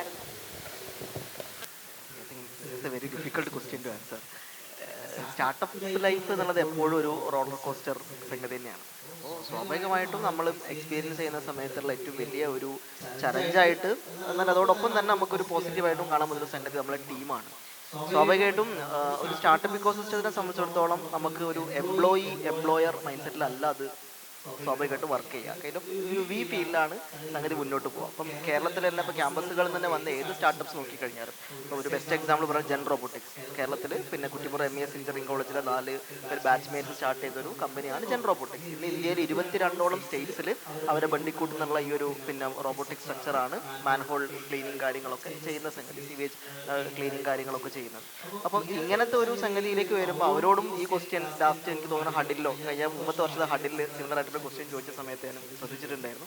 സെയിം ആൻസർ തന്നെയാണ് അവിടെയുള്ള സംഗതി. കാരണം വെച്ചാൽ ഇത് കൈൻഡ് ഓഫ് ഒരു not at all kind of a one man show. അവിടെ സ്വാഭാവികമായിട്ട് ഒരു ടീമാണുള്ളത്. അപ്പോൾ നമ്മളെ ടീമിനെ സംബന്ധിച്ചിടത്തോളം ഏതൊരു സ്റ്റാർട്ടപ്പിനും അല്ലെങ്കിൽ ഏതൊരു ഫേമിലാണെങ്കിലും പിന്നെ എംപ്ലോയീസ് ആയിട്ട് പുതിയ ആളുകൾ അതിലേക്ക് കടന്നു വരും. അവരിൽ എത്രത്തോളം ആളുകൾ ഒരു 9 to 5 ജോബായിട്ട് അത് കാണുന്നു എന്നുള്ളതും എത്രത്തോളം ആളുകൾ ആ ടീമിന്റെ ഭാഗമാവുന്നു എന്നുള്ളതുമാണ് വലിയ ഒരു കൺസേൺ എന്നുള്ളത്. ടീമിന്റെ ഭാഗമാകുമ്പോൾ it will be kind of a very nice journey. നമുക്ക് എന്ത് ചെയ്യാൻ പറ്റും, ഒരു ഫ്ലോയിങ് ലൈക്ക് എ സ്ട്രീം എന്ന് പറഞ്ഞ പോലെ ഒരുമിച്ച് ഒഴുകാൻ തയ്യാറാവുക എന്നുള്ളതാണ് അതിനുള്ള ഏറ്റവും വലിയൊരു ചലഞ്ചിങ് ആയിട്ടുള്ള കാര്യം എന്നുള്ളത്. പക്ഷെ ആ ഒരു മൈൻഡ് സെറ്റുള്ള ഒരു നല്ലൊരു ടീമാണ് സ്വാഭാവികമായിട്ടും ഇപ്പോൾ നമ്മളെ കൂടെ ഉള്ളത്. So initially it was not like that. Maybe ഒരുപാട് ആളുകൾ വരും, അവരെ എക്സ്പെക്ടേഷനും നമ്മളെ എക്സ്പെക്ടേഷനും മേ ബി ഡിഫറെൻ്റ് ആയിരിക്കും. അപ്പോൾ സ്വാഭാവികമായിട്ടും ഒന്നെങ്കിൽ അവർ ഇതിന്ന് അവരുടെ ഫീൽഡ് ഓഫ് ഇൻട്രസ്റ്റ് അനുസരിച്ച് മാറുന്ന സാഹചര്യം ഉണ്ടാവും. അതല്ലെങ്കിൽ നമ്മൾ രണ്ടുപേരും ഒന്നിച്ച് മൂവ് ചെയ്യാൻ പറ്റാത്ത സിറ്റുവേഷൻ ആണെന്നുള്ള കാര്യം പറയേണ്ടതായിട്ട് വരും. അപ്പോൾ ഇതൊക്കെ ഇതിൽ എക്സ്പീരിയൻസ് ചെയ്യുന്ന കാര്യങ്ങൾ തന്നെയാണ്. ബട്ട് ഈവൻ ദെൻ ഒരു ടീം ക്രിയേറ്റ് ചെയ്യാൻ പറ്റുക എന്നുള്ളത് തന്നെയാണ് അതിലുള്ള ഏറ്റവും വലിയ ചാലഞ്ചിങ് ആയിട്ട് എനിക്ക് തോന്നുന്നൊരു കാര്യം.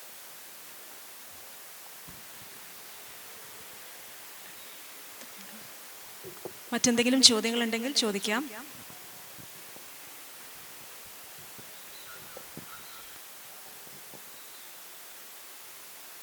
തുടക്കത്തിൽ ഞാൻ എല്ലായിടത്തും നാട് വിട്ട് പോകരുത്, നഷ്ടമാണെന്നൊക്കെ ഞാൻ പറഞ്ഞു. അപ്പോൾ നിന്ന് കഴിഞ്ഞാൽ ഇതിനെ എങ്ങനെ നിങ്ങൾക്കൊരു സംരംഭത്തിലേക്ക് കടന്നു വരാൻ പറ്റുമെന്നുള്ളൊരു ചോദ്യമുണ്ട്.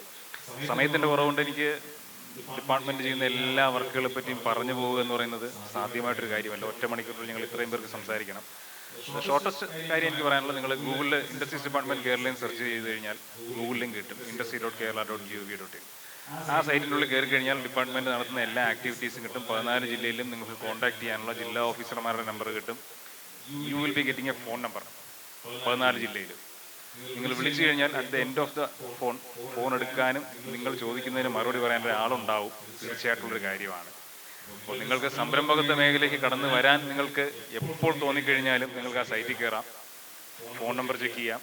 അപ്പോൾ ഉള്ള ആളുടെ നമ്പർ അതിനുള്ള എന്തായാലും അപ്ഡേറ്റഡ് ആയിരിക്കും. ഒഫീഷ്യൽ നമ്പർ എല്ലാം ഒരുമാതിരിപ്പെട്ട ഞങ്ങളുടെ ഫീൽഡ് ഓഫീസേഴ്സിനുണ്ട്, ജില്ലാ ഓഫീസർമാർക്കുണ്ട്. ആൾക്കാർ മാറിക്കൊണ്ടിരിക്കും. ആ നമ്പർ എപ്പോഴും അപ്പ് തന്നെ ആയിരിക്കും.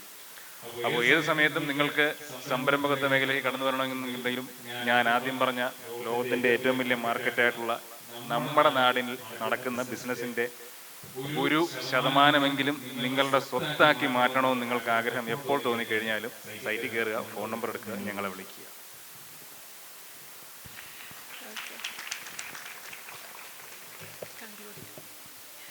അപ്പം എനിക്ക് തോന്നുന്നു വളരെ അർത്ഥവത്തായ രീതിയിലുള്ള ചർച്ചകളാണ് ഇവിടെ നടന്നത്. ഈ ഒരു ചർച്ചയുടെ അടിസ്ഥാനത്തിൽ നമുക്ക് പറയാൻ സാധിക്കും, സാമൂഹിക സംരംഭകത്വം എന്ന് പറയുന്നത് അത് കേവലം ഒരു ബിസിനസ് മാതൃക മാത്രമല്ല, അത് തീർച്ചയായിട്ടും നവകേരള നിർമ്മിതിയിലേക്കായിട്ടുള്ള അല്ലെങ്കിൽ സുസ്ഥിര വികസനത്തിനായിട്ടുള്ളൊരു ചാലകശക്തി തന്നെയാണ്. അപ്പോൾ ഇവിടെ നടന്ന ചർച്ചയുടെ അടിസ്ഥാനത്തിൽ ഞാൻ ചില നിരീക്ഷണങ്ങൾ പങ്കുവയ്ക്കാൻ ആഗ്രഹിക്കുകയാണ്. ഒന്നാമതായിട്ട് കേരളത്തിലെ ഓൺട്രപ്രനോറിയൽ ഇക്കോസിസ്റ്റം വളരെ സൗണ്ടാണെന്നും ഓൺട്രപ്രനേഴ്സിനെ സപ്പോർട്ട് ചെയ്യുന്നതാണെന്നും നമുക്ക് മനസ്സിലാക്കാൻ സാധിക്കുന്നുണ്ട്. അതേസമയം നമുക്ക് വേണ്ടത് ഒരു കാഴ്ചപ്പാടിലുള്ളൊരു മാറ്റമാണ്, സംരംഭകത്വത്തോടുള്ള കാഴ്ചപ്പാടിലൊരു മാറ്റമാണ് നമ്മൾ കൊണ്ടുവരേണ്ടത്. ഇവിടെ സർക്കാർ പലതരത്തിലുള്ള നയങ്ങളും പദ്ധതികളും ഒക്കെ ഒരുക്കുന്നുണ്ട്. ഈ പദ്ധതികളൊക്കെ തന്നെ ഉൾക്കൊണ്ടുകൊണ്ട് സാമൂഹിക പ്രതിബദ്ധതയുള്ള കൂടുതൽ സംരംഭങ്ങൾ ഇനിയും കേരളത്തിൽ ആരംഭിക്കേണ്ടതുണ്ട്. രണ്ടാമതായി എനിക്ക് തോന്നുന്നു സാറ് പറഞ്ഞതിൻ്റെ അടിസ്ഥാനത്തിൽ ഒരുപാട് വെല്ലുവിളികൾ സംരംഭം നടത്തിക്കൊണ്ടുപോകുന്നതിൻ്റെ ഭാഗമായിട്ട് ഒരുപാട് വെല്ലുവിളികൾ നമ്മൾ നേരിടുന്നുണ്ട്, സംരംഭകർ നേരിടുന്നുണ്ട്. ഈ വെല്ലുവിളികളൊക്കെ അതിജീവിച്ചുകൊണ്ട് തന്നെ നമുക്ക് പ്രാദേശികമായിട്ട് ലഭിക്കുന്ന അല്ലെങ്കിൽ ലഭ്യമായിട്ടുള്ള വിഭവങ്ങളും പ്രാദേശികമായിട്ട് ലഭ്യമായിട്ടുള്ള നൈപുണ്യവും ഒക്കെ ഉപയോഗപ്പെടുത്തിക്കൊണ്ട് സസ്റ്റൈനബിൾ ആയിട്ടുള്ള ബിസിനസ് മോഡൽസ് ഡെവലപ്പ് ചെയ്യാനുള്ള സാധ്യത കേരളത്തിലുണ്ട്. റയീസ് സർ പറഞ്ഞതിൻ്റെ അടിസ്ഥാനത്തിൽ ഞാൻ എഴുതി വെച്ചൊരു കാര്യം ഷെയർ ചെയ്യാൻ ഉദ്ദേശിക്കുകയാണ്. അപ്പോൾ സാങ്കേതിക വിദ്യ അദ്ദേഹം വിദ്യാഭ്യാസ മേഖലയിലേക്ക് പ്രയോഗിച്ചിരിക്കുകയാണ്. തീർച്ചയായിട്ടും അദ്ദേഹം ഒരു സോഷ്യൽ ഓൺട്രപ്രനറാണ്. അപ്പോൾ സോഷ്യൽ ഓൺട്രപ്രനർ എന്ന് പറയുമ്പം സമൂഹത്തിൻ്റെ നന്മയ്ക്കായിട്ട് കൂടി പ്രവർത്തിക്കുന്ന ആളുകളാണ്. അപ്പം സാമൂഹിക നന്മ എന്ന് പറയുമ്പം അത് വിദ്യാഭ്യാസ മേഖല മാത്രമാണെന്നില്ല, ആരോഗ്യം അല്ലെങ്കിൽ പരിസ്ഥിതി അങ്ങനെയുള്ള വ്യത്യസ്തമായ മേഖലകൾ കൂടി പ്രവർത്തിക്കുന്നവരായിരിക്കാം. അപ്പം ഇങ്ങനെയുള്ള സംരംഭകർ തീർച്ചയായിട്ടും വികസനത്തിൻ്റെ വളരെ ശക്തമായ വാതായനങ്ങൾ തന്നെയാണ് തുറന്നു നൽകുന്നത്. അപ്പം ഈ രീതിയിൽ ഞാനിവിടെ കൺക്ലൂഡ് ചെയ്യാൻ ആഗ്രഹിക്കുകയാണ്.